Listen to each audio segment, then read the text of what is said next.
Hello everyone, I hope you're all doing very well. Today we're doing a buyer's guide / review of the JF-17 module in DCS World. It is currently June 2020. This aircraft was released in December 2019, so it's just over 6 months old. However, note that it's still in early access and is still not complete. It is normal for aircraft to spend several years in DCS in early access, and this video will be updated when it's complete. Now, the difference about this aircraft, and not all, but a lot of the other aircraft in DCS, is that it has been released in early access pretty much feature complete, i.e. it's come with all the weapons that it's going to get, all the sensors that it's going to get. There's nothing really to add but small fixes and additions. Hence, we can do a pretty comprehensive review at this point. For this review, rather than me just saying whatever I want, we'll do it in a structured format so that we can keep it contemporary with the other reviews, and we've done reviews on all aircraft in DCS World. The categories we will use are 1. Capability. We'll look at the weapons available for the aircraft, the various sensors, the navigation, and other features. 2. We'll look at the kinetic performance of the aircraft measured empirically to the other aircraft in DCS World, if that may be a consideration for you when buying the module. 3. The visual effects inside and outside, and we will rate it between 1 and 5. 1 bad, 5 excellent, and then we will add it to our master sheet, which I will give you access to in the video description of this video, and you can see how it compares to all the other aircraft. 4. Sound effects. That is, again, inside and outside, and again, we'll compare it to the other aircraft in DCS. 5. Interactivity and detail. This is how detailed is the model of the aircraft, how many moving parts does it have, how many systems can we interact with within the cockpit. 1 being very low interactivity, like a Flaming Cliffs starter plane, 5 being fully interactive.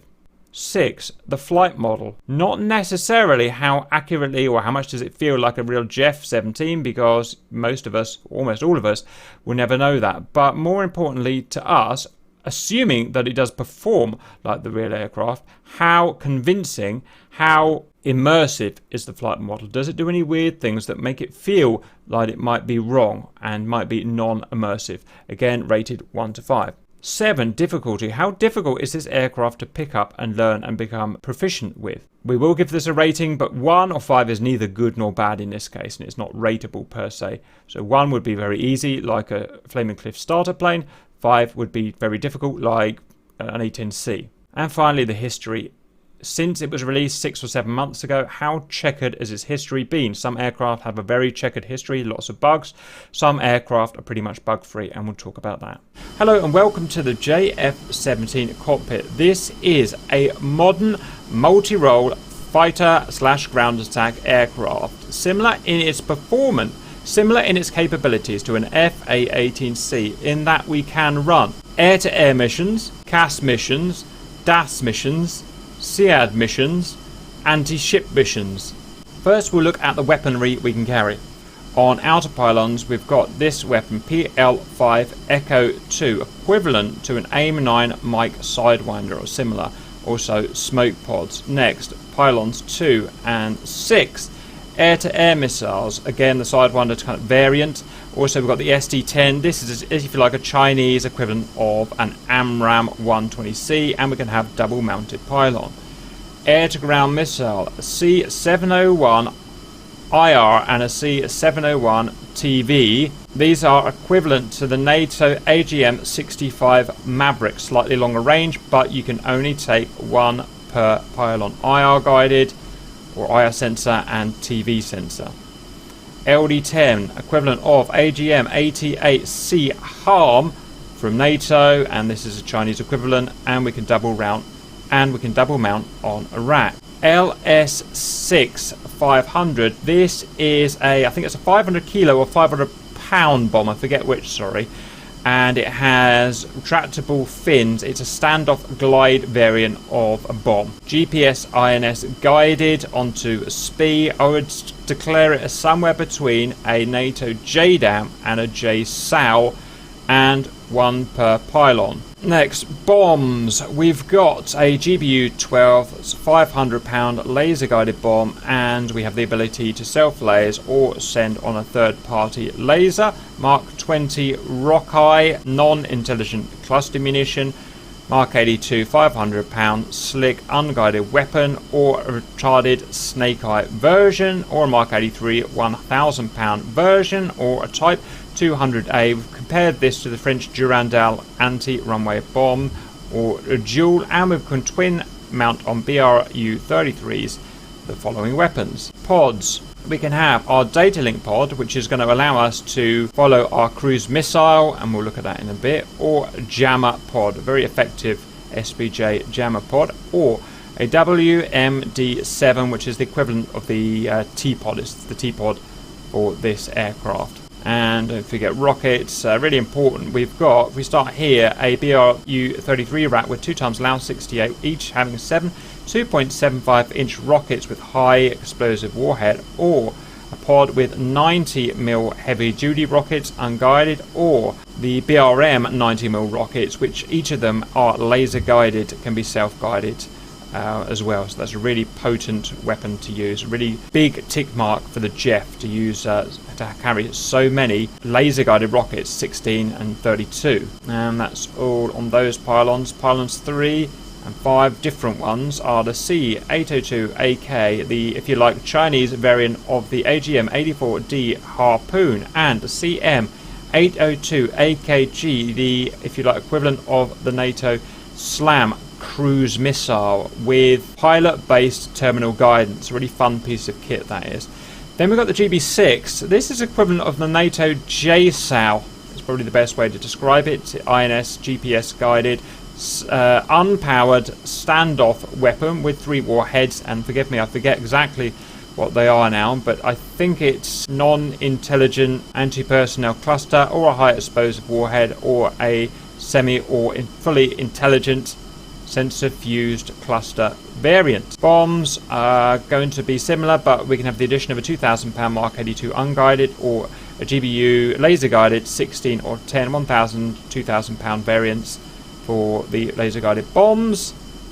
Fuel tanks. This aircraft does do pretty well on gas mileage, generally speaking, and that's something I missed out of the kinematics later on, but it does do pretty good. We've got a 1,000, 1.1,000 or a 0.8 thousand litre tank. And in the middle, bombs we've covered there, fuel tanks we've covered there, and pods. We can have the data link pod, the jammer pod, or the data link pod. We can carry chaff and flare. One small problem is you just don't get very many. It's a bit like the Mirage, so not very many chaff and flare. For a frontline fighter, gun is mainly an air-to-ground gun. It is a standard, if you like, Russian built auto gun. It's the 23-GSH, as you'd find in a ZSU-23 and various Russian type aircraft with limited ammo.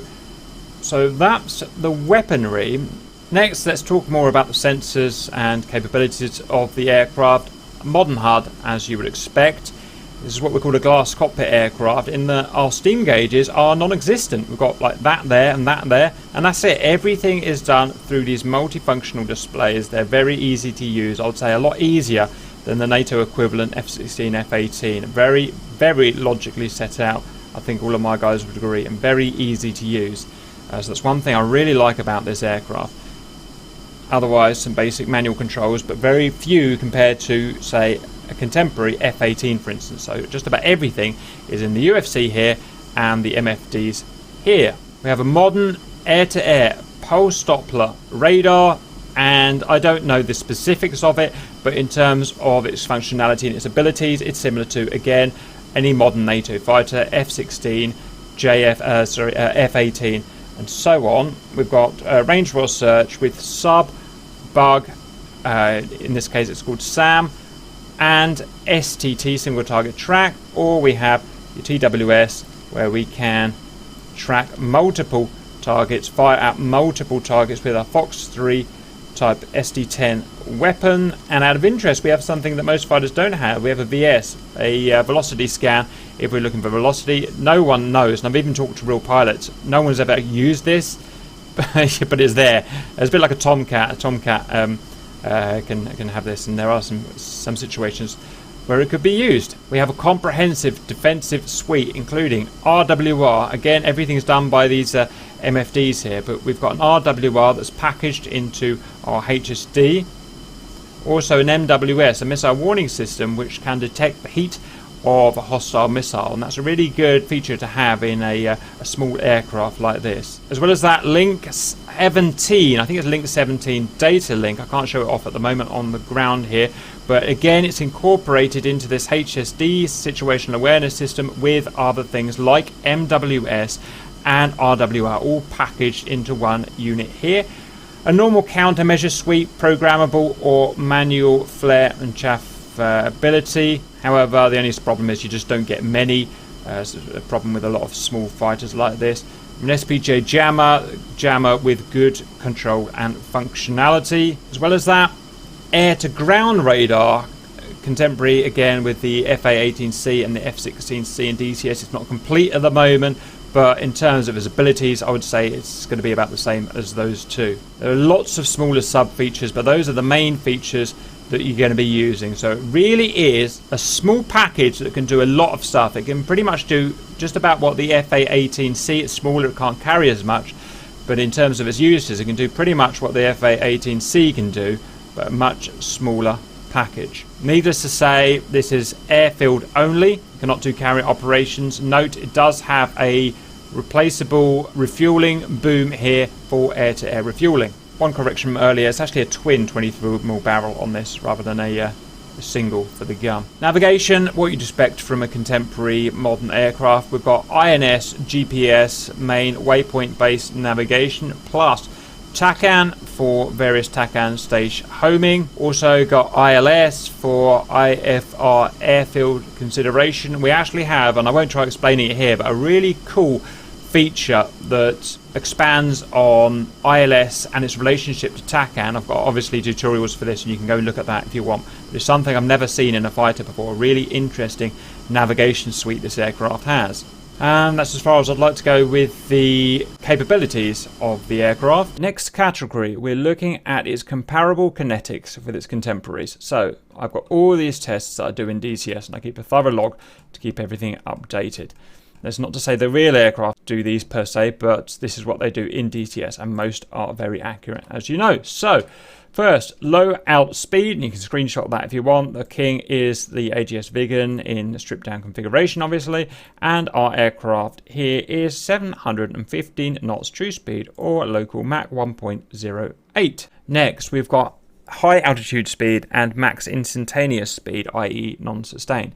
So we've got the high out sustained speed here of the JF at 30,000 feet. We found it sustainable at 989 true speed, a local Mach of 1.678 clean. And here we have the max instantaneous. This is going to be in a dive at 25,500 ASL, 1021 knots true, as a Mach of 1.7. So it's slow. It's the slowest of the big fighters. Next, we've got here low altitude acceleration of 300 to 650 knots true clean. We can see the top king is the F-16C Block 50. The worst is the F-5E, and our JF's pretty far down at 20.65 seconds. Next, high altitude Angels 15 ASL acceleration 300 to 650 knots true speed. It's about in the middle up here. It's fairly optimized for high altitude travel and combat, so it's just below the F-14B, just above the FA-18C. Next, climb rate, rolling start 600 knots climb. JF-17 can climb to 20,000 feet from the deck at 26.88, just below the Viggen, just above the F-14, so it's pretty good climb rate. It's obviously very light, and that helps here. And a climb rate from stationary, standard QRA up to 20,000 feet from stationary, is in the middle there, just below the F-14B again, just above the flanker at 1 minute, 6 seconds and 91. Next, peak sustained turn rate on a deck with 50% internal and no other drag index. We've got here good, really good actually, same as a MiG-29G, 21 degrees per second with half gas at a band of 360 to 380 KTAS. So that's a good dogfighting band there, 21 degrees per second. It's going to beat pretty much anything apart from the Hornet and pure sustained in DCS. Next, max sustainable altitude. Sorry, instantaneous altitude, not sustainable. We managed to get 74,000, it's very low. It just hasn't got the power to get up there. So apart from the Vigan, which just flames out, it's the worst. Next, max ceiling, sustainable altitude. We've got 55,000 feet, which is low again. Apart from the MiG-21, and the Vigan, which is low optimization. It's as low as you can get. Again, just not very powerful. And roll rates here. You can screenshot that and look at the roll rates if you want, but that's that. So now we'll look at the visuals inside and outside, and we'll give it a rating of between 1 and 5. Now, pretty much the best thing I can do is look around and show you before you buy what you're going to get. So I'm going to spend a few minutes looking around and I'll take notes as I go. Now, this used to look really crap inside here, and we put lots of complaints in, and it's now looking better, which is great. They've done a pretty good job improving it.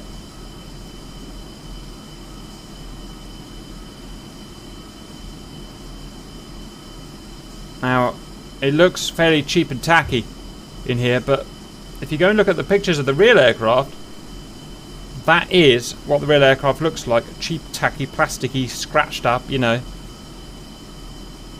So they're really just representing that.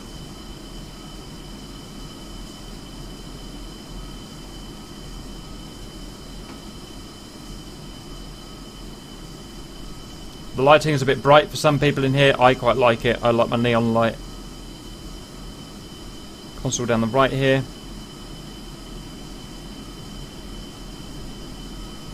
All of this, kind of things like this still look really tacky. Do you see what I mean? These edges and stuff, and they'll probably be fixed at some point. I don't know, but so there's things that kind of stand out. You know, these textures like here just don't look right. Do you know what I mean? Now, things like that don't bother me at all, but you're paying your $80 or whatever, you know, you want it all to be there, don't you? I think that's a fair thing to ask. And I can just show you how it is at the moment. These textures look a bit, you know what I mean? Consoles look good. That doesn't look right, does it? That doesn't look right. That doesn't look right. It's probably the Achilles heel of this aircraft. That doesn't look right back there, does it? Let's go and have a look outside. Outside, I feel, has always let it down. So I spend, you know, 10 hours a day doing this, and I get to see all of the aircraft compared to each other. And when you've got a king like the Tomcat, the best looking plane in DCS, it probably will always be the best looking plane in DCS. And the Harrier, and then kind of working its way down to the older aircraft. And this I always find in the bottom range for some reason. Why that is, I don't know. I don't know, mesh, textures, I don't know, I'm not a 3D modeler, so I couldn't tell you. But it just never impresses in the external model. For whatever reason.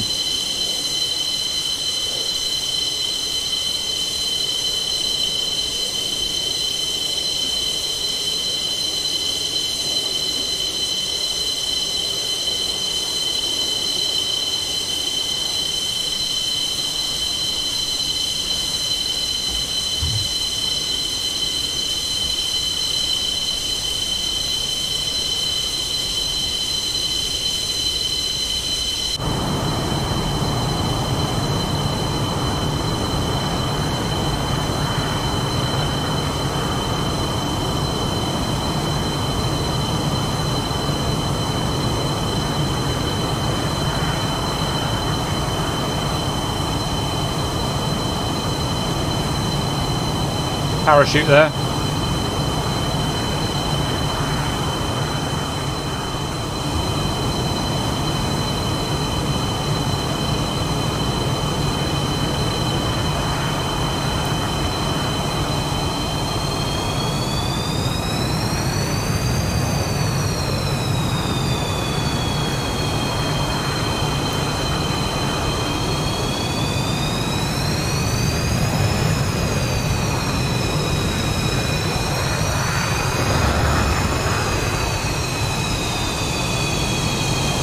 Amazing detail down there. I never even noticed that stuff before. It's a weird one to rate. There's nothing really wrong with it per se, but it just doesn't look like the F-14 model, does it? It just doesn't look as good. So And I've decided to rate it between 1 and 5. That's done now, so we're not going to change that because all the others are rated. Tomcat's 5, A10, old A10, you know, the old one is, or one of the old FC3 planes is, you know, down at the lower end of the scale. I'm going to say this is not quite a 4. I'm going to say it's a 3.5. What do you think, RC? Yeah, I would say a solid 3.5. Yeah, I think it's just where it feels. Where a 4 is kind of a, I don't know. Well, you can go and look at the other things I've done. It's just not that good in terms of. It's always been its weak point is visuals, and it looks better, but compared to an F14 or something, it's going to be 3.5. Now I may between now and changing the sheet, I may change it slightly, but it's going to be somewhere around there. So that's the visuals sides of things. Next, we've got the sound. When there are lots of sounds to look at, not just an engine sound. There are aerodynamic sounds, there are weapon sounds, and it's very important that a sound engine is created properly. And lots of people have ruined their planes, in my opinion, DCS, by not giving it a good enough sound engine. For instance, the engine has to be heard. I have to be able to hear all of the RPM of the engine and know when afterburner's on or not. Is that realistic in the real plane? Maybe not. But remember that the real pilot can feel exactly what the engine's doing, can feel exactly what the wings are doing, can feel exactly what the undercarriage are doing. We can't do that. We have to have all of that given to us by a good sound engine, and B, a you know, kind of vibrating cockpit or some other kind of feedback in terms of visuals. So they have to change it slightly from the real one to give us that extra feedback. If they don't do that, they've failed to do their job. So let's listen to now. One problem with this is way too quiet. It's too quiet inside, it's too quiet outside. Now I know that because I make videos with all the aircraft in. There are certain aircraft that are too quiet. The Vegan outside is too quiet. There are a couple of other aircraft as well, and I know what percent I have to turn them up to make them the same as other aircraft. This is a 21%. I have to turn the inside and outside of this aircraft up 21% in terms of gain to match even an F5 Tiger, which in real life is a lot smaller and a lot less loud. So there's something to bear in mind. I hope they'll address that at some point. I'm sure they won't. So let's listen to the engine, and this is turned up much louder than I would normally do it, but it's still, as you can hear, underwhelming. Good thing is you can hear the RPM all the way up, so like that, down and up. Listen to burner. So you can hear just about what you need to hear, but it is too quiet. I'm having to turn it right up, and you're going to struggle to hear that over your aerodynamic sounds, as we'll probably see in a minute. Let's try outside.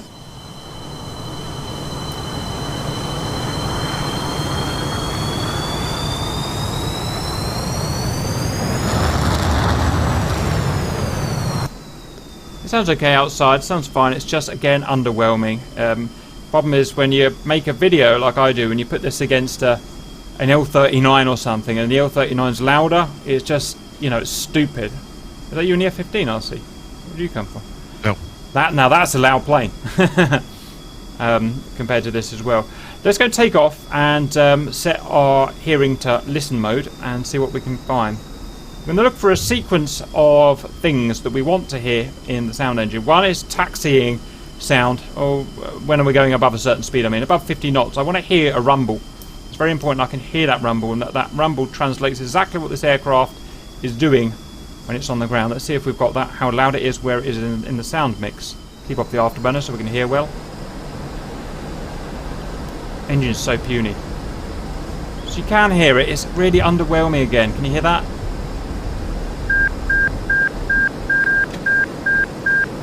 I'm complaining. I have some of these aircraft designers that we have in DCS are really cool, really clever, really smart, but they kind of I don't know how to say it nicely. They don't like offensive noises and things like that, whereas this is an offensive aircraft. It's supposed to be loud. The cockpit is supposed to be loud and big and shaky, you know. It's not supposed to sound nice and petite and quiet and refined like this.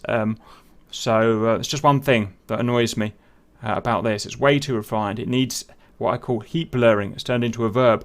Heat blur take things and they make them loud and shaky, and you can hear the nuts and bolts rattling about, and you can hear the afterburner. Whereas this, even sounds turned all the way up, it's just puny, and I find it underwhelming. And yes, you can go in and modify your sounds a bit to a certain extent, but it needs changing in the mix to really make that proper good quality sound. Just about everything's way too quiet. Let's put our gear up. Let's go and try and make some aerodynamic sounds. First, wind noise. We've got to be able to tell how fast we're going without looking at that speedo there. A real pilot can, so we need to be able to. And the only way we can, especially when we're high, is to listen to the wind noise. We want it to get really nice and loud at 600 knots, really loud.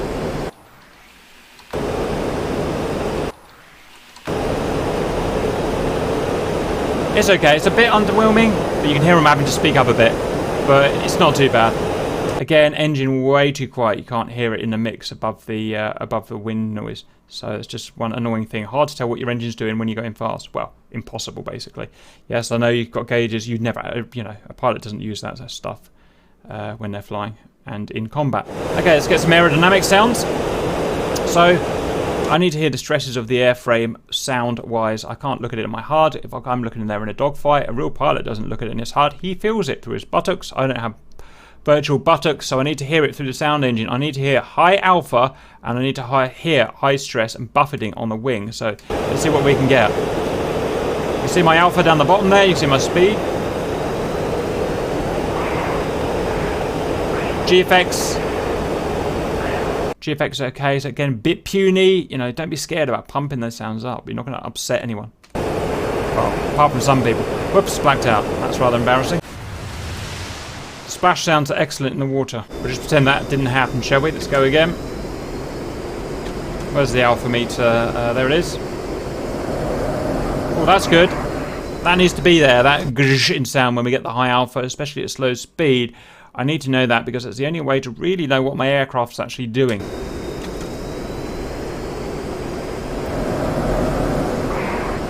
Sounds big, it sounds good. Big and offensive, just like I want it.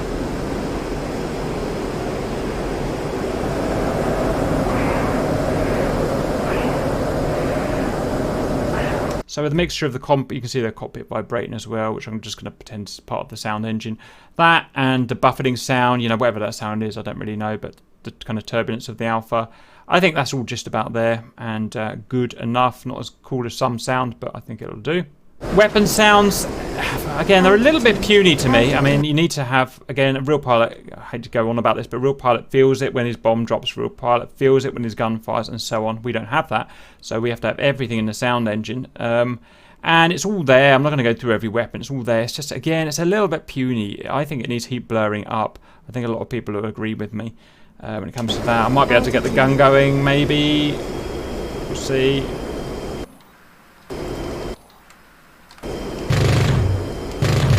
Just a standard SU-25 sound they've taken, I think. Meh, it's okay, you know, it's just a normal DCS sound. Outside, sounds okay, sounds okay. Again, just a bit underwhelming.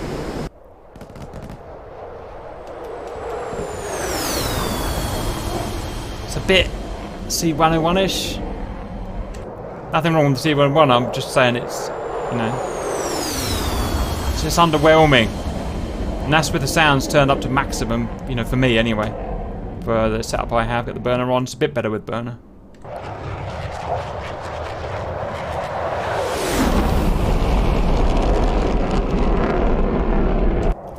Just missing that pizzazz. When you listen to the Hornet come by, it's really got that big thwump. It doesn't have a thwump.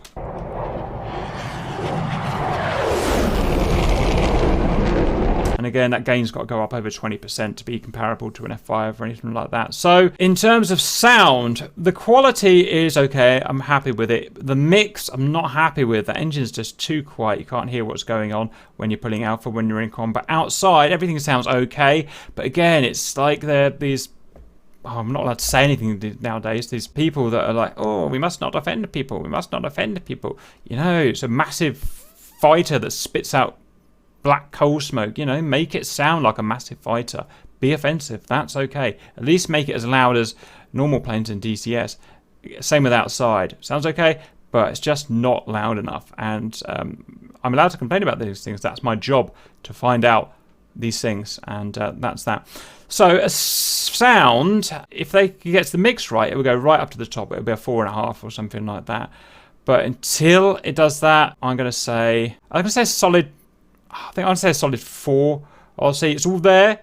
It's just the mix for me isn't right at the moment, and it could go up to a 4.5, 4.75 if it got everything, because it's all there. It's just it needs the mix sorting for me. Your thoughts on that? I would agree. I think it's getting there, but not quite there yet.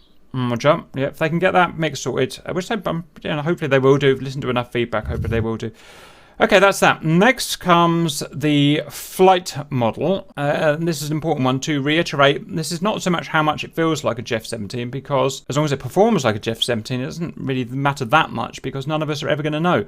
I know people don't like saying that, but that's the reality. It's more how immersive is it? How much does it make me feel I'm in a 10-ton fighter? How much does it make me feel I'm in a plane with that much thrust, and so on? That's what I'm getting at here. Is there anything that doesn't feel right? And there are lots of planes with lots of problems with this in DCS. We're trying to clear them up one thing at a time, and the great thing is people are listening. People are listening and making changes. ED are listening and making changes. Other guys are listening and making changes. So, you know, doing these videos does work. So to describe this in terms of its flight model, it is, I'm happy with it, and this is a feel thing, and it's not something you can even think about. So you'll know what the flight model is like the first time you fly, and I knew it, and your mind, if you know what you're doing, pretty much won't change. As soon as I felt it was like an F-16, a slightly more restricted F-16. So the problem with rating contemporary aircraft in terms of flight model is that they have simulated fly-by-wire systems. They have computer systems in your PC which simulate a fly-by-wire system, okay? And that's fine, you know, those fly-by-wire systems are there. It's an unstable aircraft, probably in longitude or whatever. And for me, it's all about what they've done with that, and how, for me personally, it's how much that fly-by-wire system gets in the way. So go and fly a Mirage and compare it to an F-16. Mirage fly-by-wire system in DCS, I should say, not in the real world. I don't know in the real world, you know, I've got no way of knowing. But the Mirage fly-by-wire system in DCS is very, very intrusive. It takes a lot of control away from you. I find that horrendously frustrating. I don't like fly-by-wire in the first place, let alone to have one that's incredibly intrusive. Hence, I've never got on with the Mirage. I want full control of my plane all the time. F-16, it's got a full, you know, kind of 3-axis fly-by-wire system as well, just like the Mirage.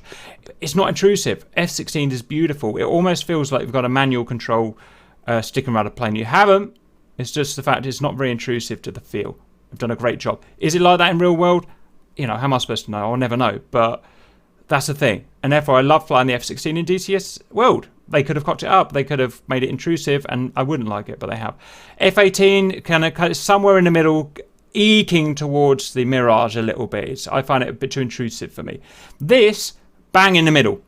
Half Mirage, half F-16. You can feel it's in there.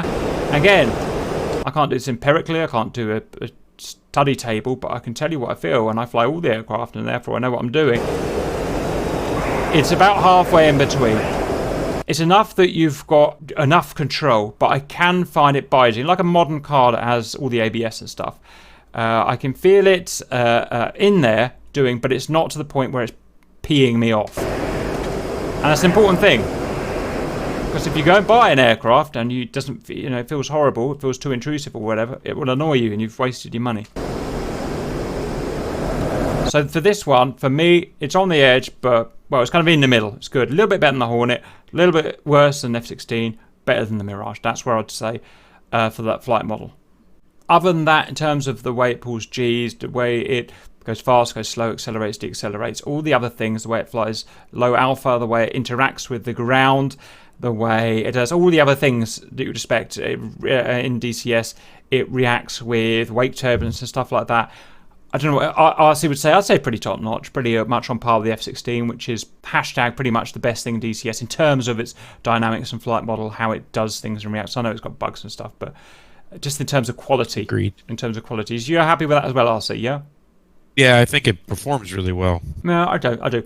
So I'm not going to rate it 5 because it's still got a bit too much fly-by-wire for me, and it's not perfect. But I'm going to have to go quite high here because I can't really find anything wrong with it. I'm going to have to go 4.5. Which may annoy some people, I don't know. But I just can't think of anything wrong with it, RC. Any problems with 4.5? Nope. Right, so yeah, that done. Next, interactivity model. So how detailed is the model? How interactive are the systems? And it's an interesting one because, and it's kind of hard for me to rate in a way because, I mean, let's look at another plane. Let's look at an F-18. Let's look at a, or maybe an A-10C. Most of the controls are there in the consoles, and they're there in the consoles. Whereas this, almost everything is on these displays here. So it's different to anything we've got. Yes, other planes have displays and stuff, but this is the first one to really put everything, to properly glass cockpit everything upside. So it creates a bit of a quandary for me. But in terms of everything we've got back here, everything's modelled as far as I can remember from doing a tutorial. I can't remember anything. I'm looking at your radio. You got your stuff back here. You've got all the fly-by-wire stuff. Everything's modelled. You've got all your engine stuff. You got your stuff here. Everything's modelled. Everything's modelled there. Your stuff's modelled. Combat panel's modelled. ACP's modelled. ECS, what's that? Oh, well, you know, that can't be modelled, obviously. That's temperature and stuff. Environment control. Yeah, you know what I mean. It's there. You can turn the knobs and stuff. I don't even know what that is. Emergency landing gear. Oh, look, that's, oh, even that's modelled. Yeah, your lights, everything is modelled. So I think it's one of these planes where just about everything can be clicked on and and turned, and you know, it's kind of doing stuff and doing stuff. So it's been what I call a kind of 100% plane, I think. So while since it's been through it, but it looks like a 100% where everything is clickable and doable.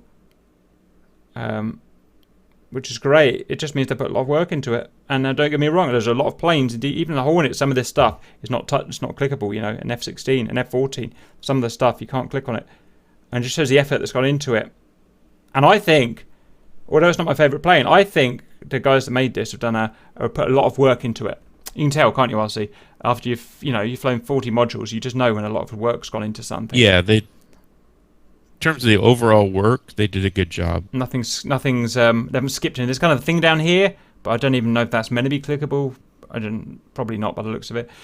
So in terms of your MFDs, I mean, it's hard to judge at the moment because it's not complete, but it's mainly complete. Let me see if I can have a little look around. I can't remember much that's not populated yet, RC. Can you remember anything that's not, you know, obviously populated? I mean, it's a relatively simple system. One thing that annoys me about Hornet, F-16 less, but they've got their MFDs, but I find them counterintuitive rather than intuitive. This is like it was made for all people, which I guess it kind of is, you know. It's made by China, sold to Pakistan, but it's going to be sold to other people, I imagine. And everything's really easy to understand. If I want to do something towards the INS, I click on INS. I want to do something with the radar, I click on radar. And it's just not that simple in the NATO planes, for whatever reason. I've just managed to make it less complicated. And like the radar, we could work the radar out in like half an hour, whereas other planes, it's less intuitive. It takes a long time. Radar is simple. It's got all the features, or almost all the features of... I'm in the wrong mode here, aren't I? There we go. Of a Hornet or something, but it's just really obvious and simple. And I really like that. The MFDs look kind of a little bit goofy maybe, but that's how they look in real life. You know, you can't mark it down for that. Data. There is less data to change than an A-10C or an FA-18C, but it's all there, you know. Sorry, I can't remember how to... No. All your fuel stuff there. I think it's pretty complete. And I don't want to make it a 5 out of 5 plane. A 5 out of 5 plane for interactivity is an A-10C, right? It's, you know, they're really nerded out on it in terms of, like, even the CDU, systems in the CDU. So much work gone into that. So it's certainly not A-10C level. But it's good, and there's nothing really missing. Again, someone might point out, oh, a couple is missing, but generally speaking, I can't think of much that's missing. There are some functions on the UFC that don't work at the moment. They are coming, and they're just not done at the moment. I don't know if I'm supposed to rate it down for that or not, but at least I'll tell you. I'm going to rate it It's not perfect. I wouldn't. I'll just rate it as a solid 4 at the moment. Solid 4. No, it's not A10C quality in terms of systems and subsystems, but it's good. It's solid. There's nothing really missing apart from what we can get a feel for, apart from the features that just haven't been implemented yet. Most of it I find pretty top notch. Would you agree with that more or less? Agreed. I do enjoy it. And I love it. Even a douchebag like me who can't figure anything out can go in and just figure out how to do data link on myself. You know, I can't do that in the other planes. Right, anyway, so yeah, I'll give it a solid 4 for that. Next, difficulty. I don't feel, and it's neither good nor bad, but just to let you know, difficulty to pick up and learn. There's different things to say about this, and let me try and summarize it.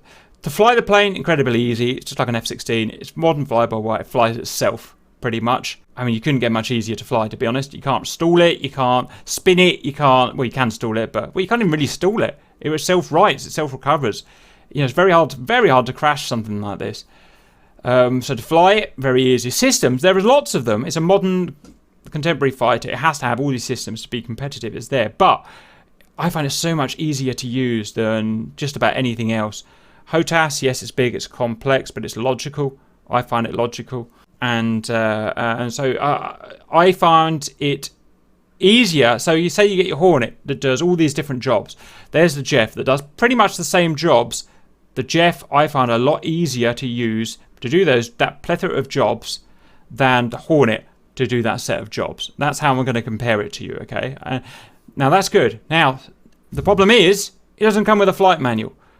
The guys that have done this have saw fit not to make a flight manual, and they've literally given us an 80-page flight manual, which is nothing. Might as well not have bothered. So there is no flight manual. Now, it's not the end of the world. You know, Grim Reapers, we've got 50 videos or so on this. We've covered everything that's in here at the moment, so that's great. But it would be nice to have a manual to back us up. So that's one thing we have to kind of mark it down for if you bit, in that it doesn't have a flight manual. So, in terms of difficulty, A10C is 5 out of 5 because there is so much to learn. It takes 700-page manual, whatever it is nowadays, and I haven't looked for a couple of years, but big thumping manual. This, no manual, a pamphlet that comes with it. However, it is, to be fair, pretty self-explanatory. And then a 1 being a 15 or something, a Flame Eclipse 3. I'd probably rate it in the middle, like a 3 for its kind of ease of use. What would you rate it, RC? The manual really chaps me. Yeah. That is a bad thing about it. I would rate it down for that. Roger. Because every time I want to do something, I go to look at the manual. It's like, no, not there. Mm-hmm. Yeah. I mean, we have to figure this out. To do the videos, we have to read the manual. You know, so that's what we do. But if there's no manual, we have to figure everything out by trial and error. And invariably, that goes wrong. Right. It's very frustrating. I know it's not really a you problem. And there's no information. There's no information. Getting hold of these is very hard, isn't it? It's very hard. I mean, for the other jets, we could look up NATOPS and get an idea for the US stuff. Which is the real manuals. That's the manual from the real planes, which are publicly available. Nothing for this. It's all top secret. You can't get anything, at least in English. So problematic. So that is a problem. That's something we want to point out to you. So yeah, I'm going to go with difficulty 3 for that. Let me mark that down. Yeah, I'll go with the same. Yeah, I mean, yeah, it's just an idea to give the user. So that takes us to our last category today, which is the history. So some aircraft, and it's our job to say this, so call us nasty if you want, whatever. Like the Harrier has had a very checkered past, and it's put a lot of people off over the years. Some people don't mind it. RC doesn't mind it. It bugs me to keep seeing so many things bugged in it over the years of development. Because, yes. To be fair, what bugs me is that it's not. It needs to be out of early access, and it needed to be that way. Roger, yeah. I mean, well, it bugs everyone for something. So that'd be an example of something that's bugged a lot of people. Something that hasn't bugged a lot of people, I'm just thinking off the top of my head, and there are plenty of them. Think of something RC. What's gone smoothly? The 14's gone pretty smoothly. F-14, yeah. It's a typical heat blur thing. It's really well thought out. Everything was tested before it was released to the public within reason. And F-14 has been really widely accepted. There's been very few problems with it. It's just how heat blow work compared to other people. It's not right or wrong. It's just how it is. This, I know it's not been perfect. Yes, there have been bugs, especially when it was launched, but they address it. I feel they address it. And the key thing is, my job's here to, I complain and say this doesn't work, make videos on that. And their job is not to ignore me like certain other developers do and just don't do anything about it. They fix it, don't they? The little guys that can fix it and do a great job on it.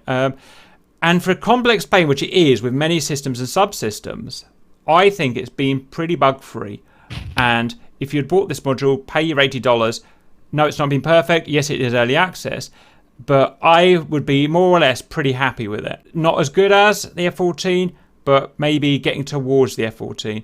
And at the lower end, you've got maybe the Harrier, stuff like that. And obviously people have been pissed off with the F-18 because of the way it's been developed bit by bit and goes backwards and forwards and backwards and forwards. You know, again, it's not right or it's wrong, but that's what we've got to tell you, obviously. So it's in the upper end of decency. It's had very few problems, and they fixed the problems well. And don't complain, don't give us excuses, just seem to fix it, really. Anything you want to add to that, RC? Nope. Brilliant. That's the end of it. Click on the link in the video description to see the whole data table of all of the aircraft. You use the tabs along the bottom to go to the different aircraft. It gives you a final rating, and then you can see how all of the Grim Reapers have rated this, not just me. That's the important thing. I will always have my views. Z will have his, Seahorse will have his, and you can go in and get an average on that. And that's it. I hope that was instructive. I would recommend going to buy it. It's not as good quality as an F-16 or an F-18. It's just not as good quality, but it can do just more or less everything they can, and it is just as a good plane, and it's a well-made module. I hope that's useful, and see you later.